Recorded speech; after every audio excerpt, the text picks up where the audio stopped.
Oh, today I'm very excited. I've got the one and only, that's all I can say, the one and only Chris Watkin. What can I say? Very lucky to get him on. Very inspirational man. Yeah, you try living with me. Well, I imagine that's different. But there you go. But Chris, we enjoy in the property industry. We love listening to you. So, Chris, thank you for joining Property Bants and Rants. First of all, I want to quick say, last year I had a great joke about inflation, but it's hardly worth it now. Hey! Bang. Okay, so I always try to start off with a joke because the industry needs to lighten up a little. We need to alleviate ourselves and listen to great people like you. So, Chris, thank you for joining me. So, Chris, first thing I want to start with all my guests. I always ask them, you feel like you've been around forever, but how did you get to where you are now? What was your journey to that? Well, like most of us, we fell into a estate agency. I'm a trained surveyor by trade. There was no jobs in '93, so went to work for an estate agent. So I've never looked back since. Good. So, and what is your main? Because you seem to be everywhere. So, what do you really support? Because you do a great job for people. Always people speak. So, tell me what you do now. What's your main? Okay, so most people think I'm an interviewer of people on the sofa. That's just a hobby of mine. My real job is I help letting and estate agents attract landlords and vendors to their agency by creating loads of content for their social media that make them an attraction agent. All right. Okay. Great. Okay. Thank you. So tell me. So you know the industry really well. Talk about mainly from a sales point of view. What's the biggest issues that sales agents are?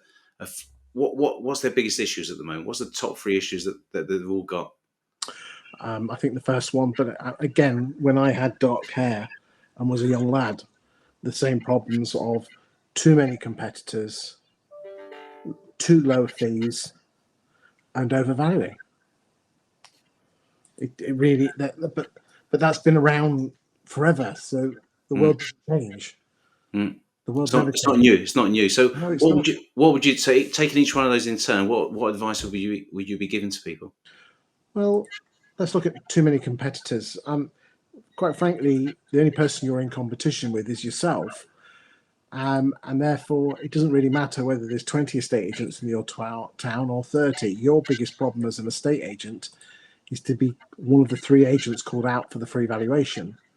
So the question is, it doesn't matter whether there's 10, 20, 30 competitors. What are you doing to make sure you're one of those 3? If you were really smart, how do you make sure you're the only agent to be called out? So that's the first one. How'd you do that? What would you say? If you can imagine that someone just moving into a house has got a 0 out of 10 chance of deciding to move a house, and you've got someone who's literally about to call all the estate agents out for a free valuation at say 9.5, everybody's marketing and focus is on that 9.5, which means the agents who are shouting the loudest with, come and use us, we're brilliant, we're marvelous, because they want that person who's just about to put their house on the market, just about to ring for a free valuation. It's very noisy, very cluttered, and that works really well if you're the only agent doing it. But when there's 20 agents all doing that at the same time, it doesn't work. My advice to you is get hold of people who are at 6 or 7 out of 10 or 8 out of 10, who might be moving in 6, 12, 18 months, 24 months time. And if you can get inside their head, then when it gets to 9.5, they've already made the decision. The question is, how do you get yourself inside that head when they're 6.5, 7.5? So it's having a longer term strategy, isn't it? It's not chasing the immediate stuff. It's just thinking about building my pipeline for the future. And therein lies the secret weapon to any successful business is, as Gary Vee says, you obviously need self-awareness of this. So let's assume you have self-awareness. The 2 pillars of success in business is hard work and patience. I was talking to a lady this morning from the West Midlands, and she was wanting it now. And I know she works hard. And I said, well, 8 years ago, you tried this technique and it worked. She said, yeah, it got me to where I had 200 landlords, and then I got so busy that I stopped doing it. And the magic thing is this in life is you've got to put the hard work in, but by playing the long game, you're actually getting the shortcut. You know, there is no such thing as an overnight success unless you win the lottery, and we all know what the odds of that are. Mm. My opinion is that anyone successful in this world has played the long game. Mm. And the long game is the shortcut. I find it fascinating that if you say to someone, do this for the next 2 years, and and within 3 or 4 years you'll be the most successful estate agent in your town for listings and fees and everything, they'll say, well, that's way too long. But I find it fascinating that we went into lockdown 3.5 years ago, and that only seems like 2 minutes ago. Mm. Mm. I think sorry, Chris, you carry on. Apologise. No. And I think there's a saying, isn't there? People overestimate what they can do now, but always underestimate what they can do in the future. So people, will always think, well, like you said, we'll want the 9.5s. Everyone goes out to try and get that business, but it's a tough market, isn't it? But then that philosophy that you're talking about is the same for everything in life, isn't it? It's about your health, your fitness, your food.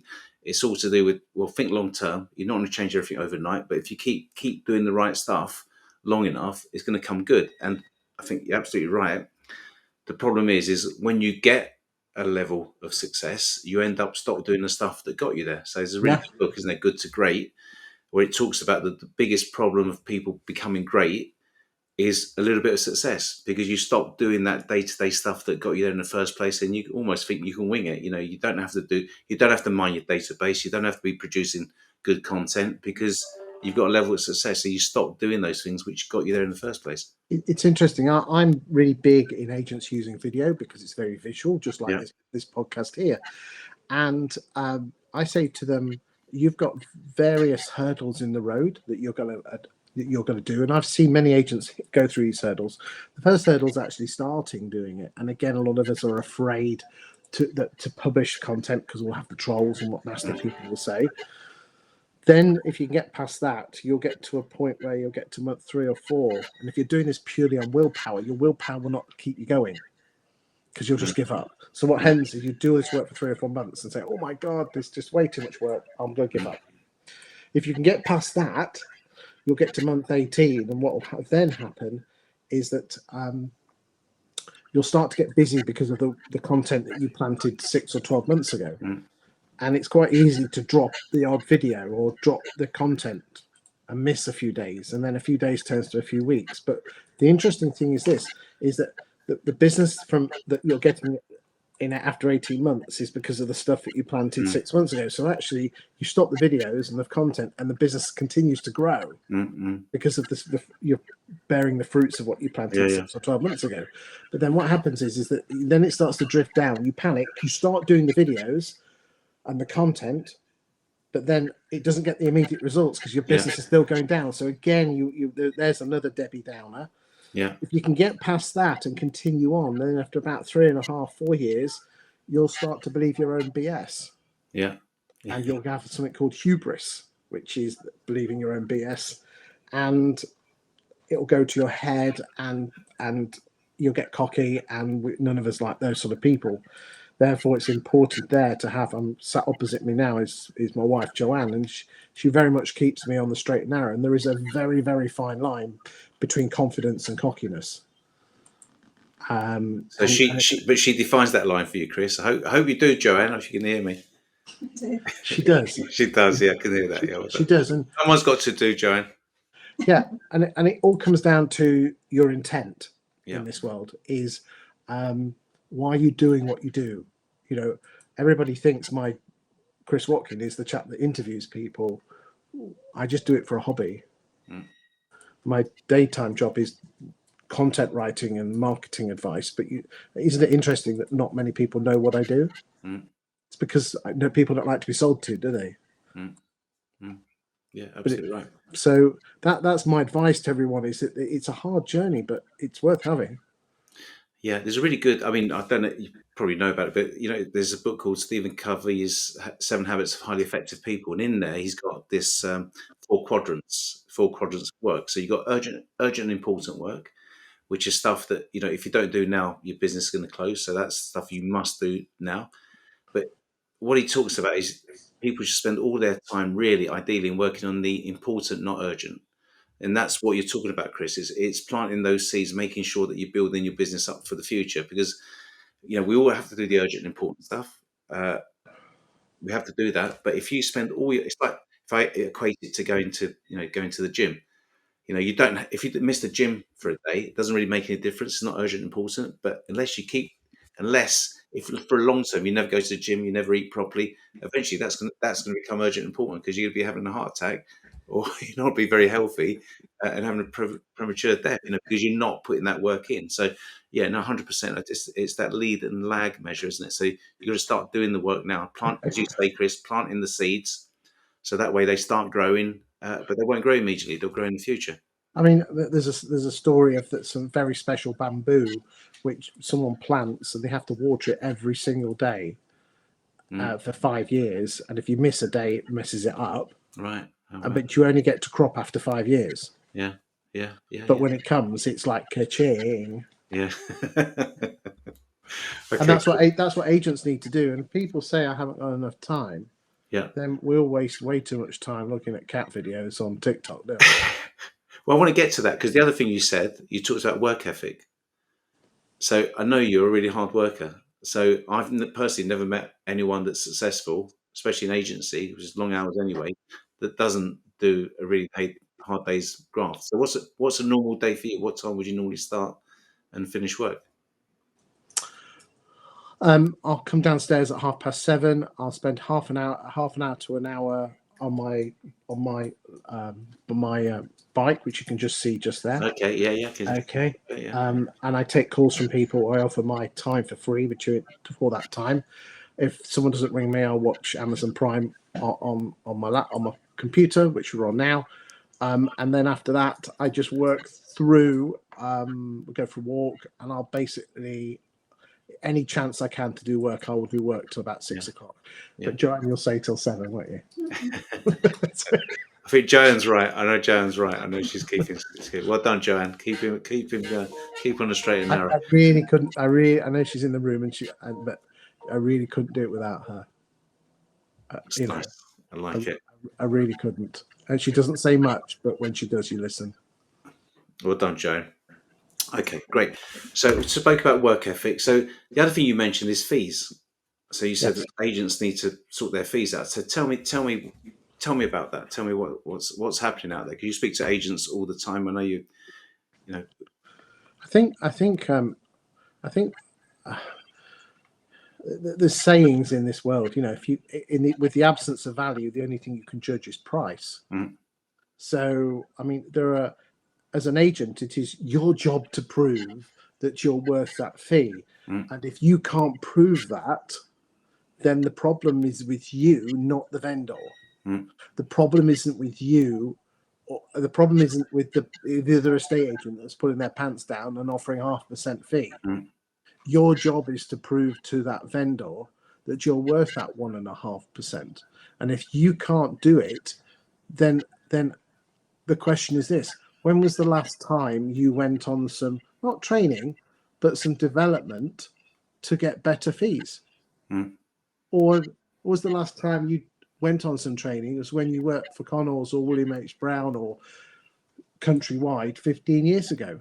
The sales techniques have moved on. When was the last time that you got development? Because it's all about the way you portray yourself and it's about your language.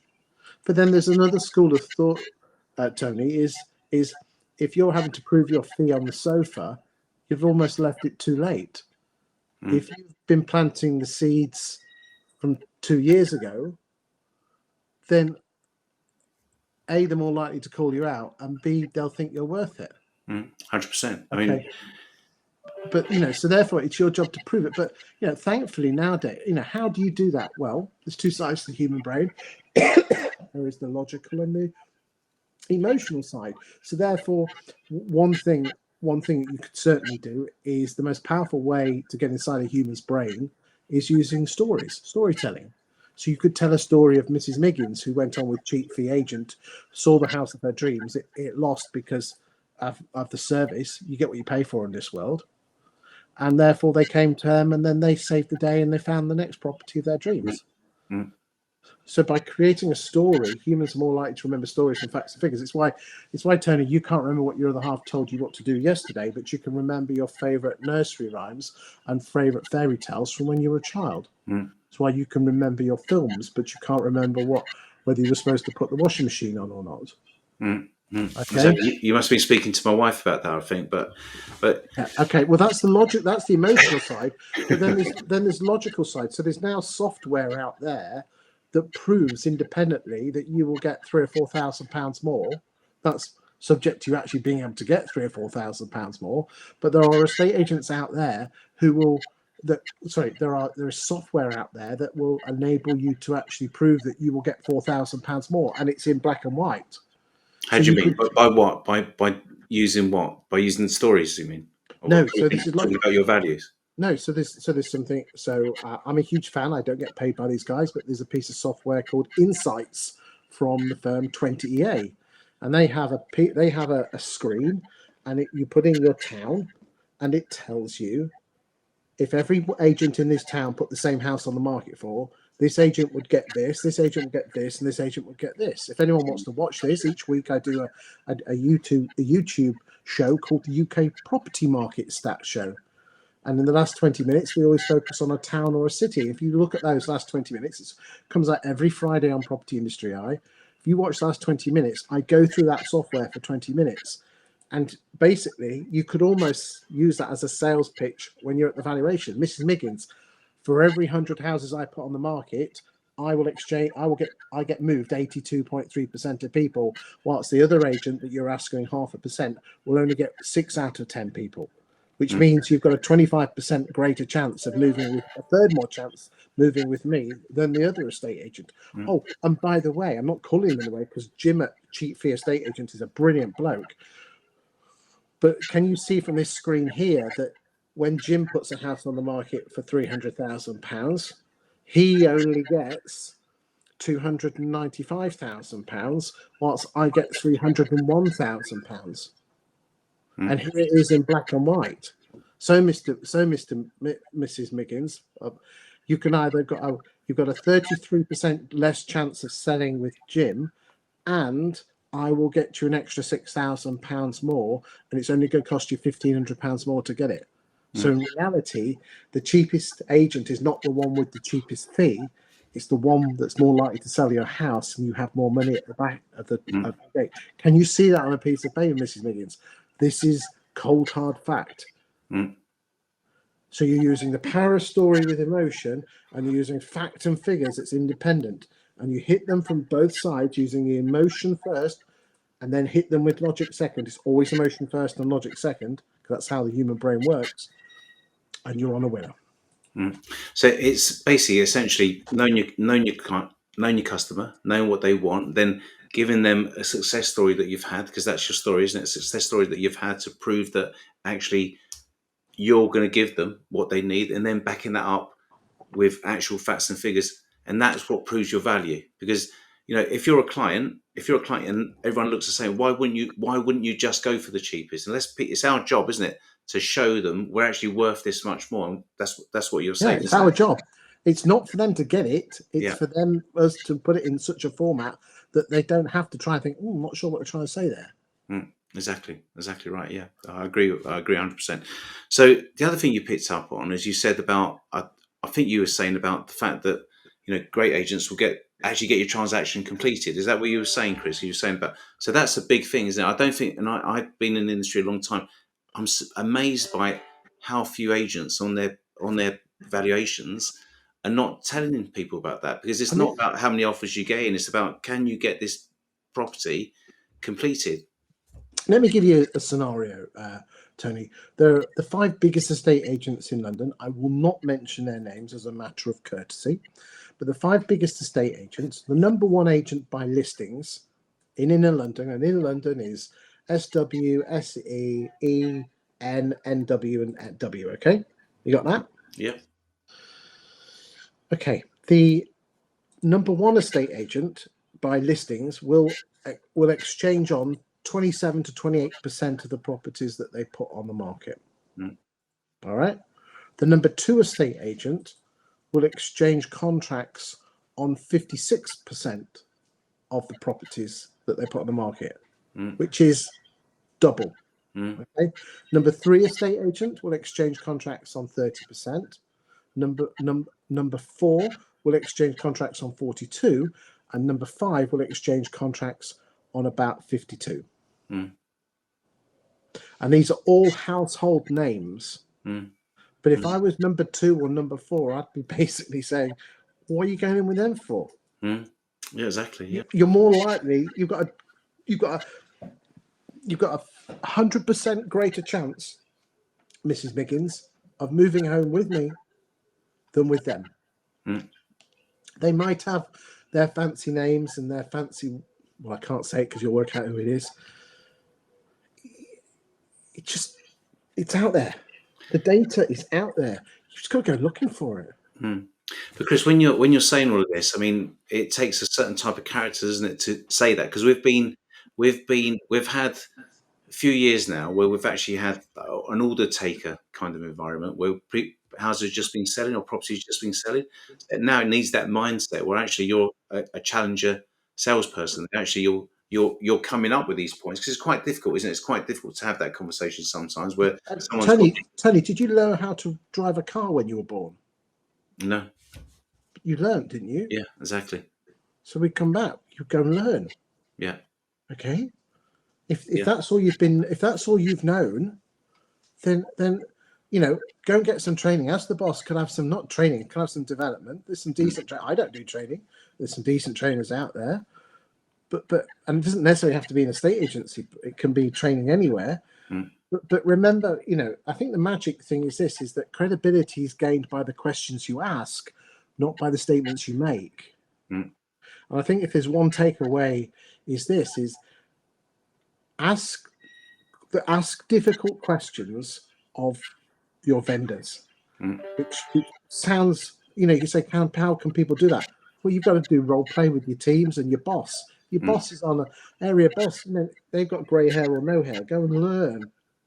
But remember, people will judge you on the questions you ask, and the credibility will come from that. But isn't that's our job, isn't it? That's our job, is to actually ask those difficult questions to make sure that you educate the client through that question. You call yourself property experts, but in reality, if all you are is an order taker, then quite frankly, all you're going around is measuring up, saying, "Hey, up, missus, £500,000, and we'll charge 1.5%." For the last couple of years, anyone could be an estate agent. You could even put a monkey in a suit and send them round, and they would have sold houses in the last couple of years.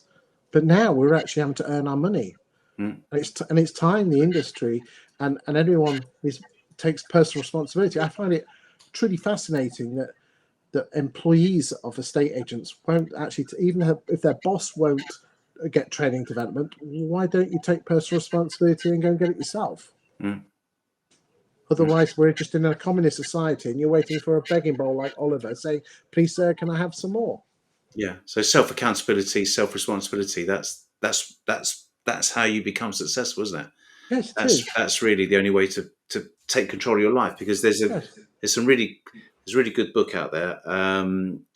It's called Flow, and it talks about the way you actually enjoy your life is actually you're pushing yourself every day to actually go beyond your comfort zone, because otherwise, in theory, it might, just taking orders, it feels nice, but you're actually not developing as a person. And the way you develop your skills is actually to always be pushing yourself. And I think this is a great market to be doing that. Now, Chris, numbers are down, so some agents are really suffering. Is that a good thing? Is it good to clear? I speak to lots of agents. They're saying, well, actually, we need this. We need to clear some of the poor agents in the area. Good for who? Is it good for some? Is it good that some agents are struggling and are going to be going out of business? Because some of the agents I deal with, they say, well, actually, it's about time, because some of the services the agents are providing, they're overvaluing property. They weren't looking after their clients, so they're saying it's a good thing. What do you think? Well, I'll refer back to my previous answer, is that we all have a personal responsibility to put food on our table and a roof over your head. And you can either use this as an opportunity or can use this as a challenge. Is it a good thing? It's a good thing for those that will adopt and adapt and improve. But it's not for the ones that aren't prepared to. If you've been if you've been doing something in a certain way for 20 years, it's really hard to change. And the only two things that are actually stopping people changing is either fear or pride. Well, I've always done it this way and I can't change. Well, get rid of your pride, get rid of your chip off your shoulder. Or fear is if you don't do this, you're going to lose your business. Mm. And those are the only two reasons why people will change. Mm. So Yeah. what the question is, which one are you? Not you. I'm rhetorical Yeah, question. you're asking the audience. Yeah. Which one are you? Mm. You know, the world has changed. That's not your fault, but it is your fault if you don't change with it. Exactly. Yeah. Charles Darwin said the people that actually survive in the world are the people that adapt to change, and that's why dinosaurs don't exist anymore because they didn't adapt to change. So, Chris, I like that. Very good. So those are the industry issues: getting the property on the right price, making sure your fees are right, and making sure you're actually getting the deals actually through to completion, Yeah. which is a massive thing, isn't it? If only there was a great conveyancing firm that could rattle them through, it'd be great, wouldn't it? Okay, mate. I know one, Chris, but I can't Do you mention know it. one? But There you I go. know one. I tell you what, it'd be great, wouldn't it? We could call it a Rillo Villo.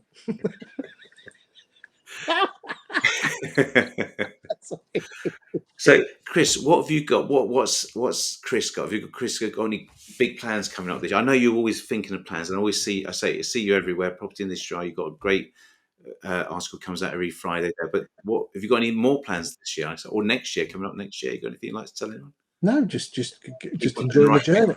Keep on doing the right things. Enjoying the journey with work.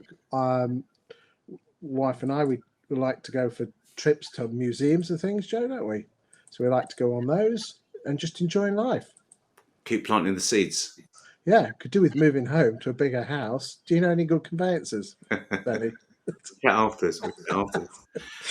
So, Chris, you're a young man, but you've been in the industry I'm for. not. I'm only 52. I'm 52. I'm old. So, tell me, what advice would you give the 18-year-old Chris Watkin if you saw him today? The 18. What would you be saying to him? What?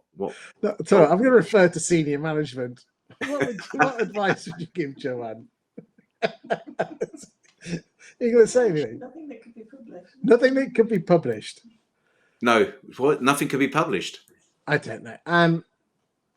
Look, life is full of choices, and you're going to be chuffed to bits with the choices that you've made. Yeah, I mean, I'm like a pig in poo at the moment with the job that I do. I work too hard. There's always the life balance thing. We'd love to move home because we work from the kitchen table. It's finding the right house. Yeah. Anything else, Joe? Not really. Just love your woman, love your family, enjoy food and beer, but not too much of it, and enjoy the journey. Yeah, well, I think that's absolutely right. You've got to enjoy the journey. You don't know. Well, I don't know, mate. Life is short, isn't it? So yeah, But great. I think again a big thing is this: people always regret what they didn't do, and I think both Joanne and myself were not forced, but we were kind of forced, weren't we? Our hand was forced to leave our jobs within 6 months of each other, and I think if that hadn't happened, God knows what would have happened. But I don't know, mate. But you just enjoy where you are and just get on with it. Enjoy the journey. Good piece of advice. Now tell me, well, first of all, I want to ask you: is there anything that's what would surprise people about you? What can you got any things that think, well, I didn't know Chris could do that. I didn't know Chris like this. What you got anything you'd like to? I was on the Halifax TV advert with Howard when I worked for the Halifax. Oh wow! There you go. There you go. Is it on YouTube? Can we get it? Yep. Can we see it on YouTube? What would we Google on YouTube to see that? We are saving. Okay, I'm gonna write that down. And there's 10 of us singing, and I'm one of the singing. And basically, I'm on for 1 second pulling a rope, and they paid for myself and my wife business class to go to New Zealand for 3 weeks for me to go like that. Oh, wow. Was Joan in it as well?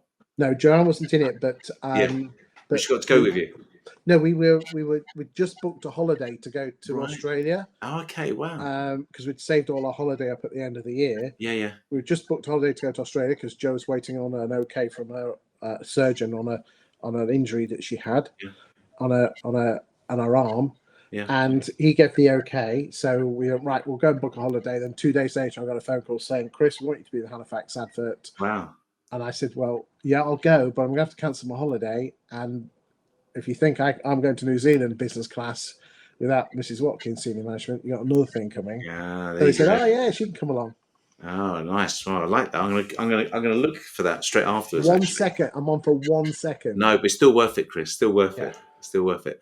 Now, quick question. I ask all my guests this: if you had £100 to spend, what have you got that costs less than £100 that you say to people, look, you got to go out and get this. This is really going to change your life. It's going to be something that I use all the time. What would it be, Chris? Cool, Joe. I know. A microphone for your camera. Okay. £25 from the Amazon or Amazon. Yeah. Okay. And you plug that into the bottom of your phone, and now all of a sudden you've got great audio. So I used something like that once, and is it so you can do it from a distance as well? It still works. Is that correct? Yeah, and you can they often come in pairs for like an extra £3, Right. so you Okay. can interview someone. Fantastic. And they have that furry cover on it, so you don't get that scratchy wind noise. Yeah. So what's that called? What's that called? Called a lapel mic. The PAL mic. Lapel, as in a lapel. Lapel mic. Okay. Chris, really appreciate your time. I know you're busy. I'll let you go. See you, Joe. Have a good evening as well. Thank Nice you very seeing much.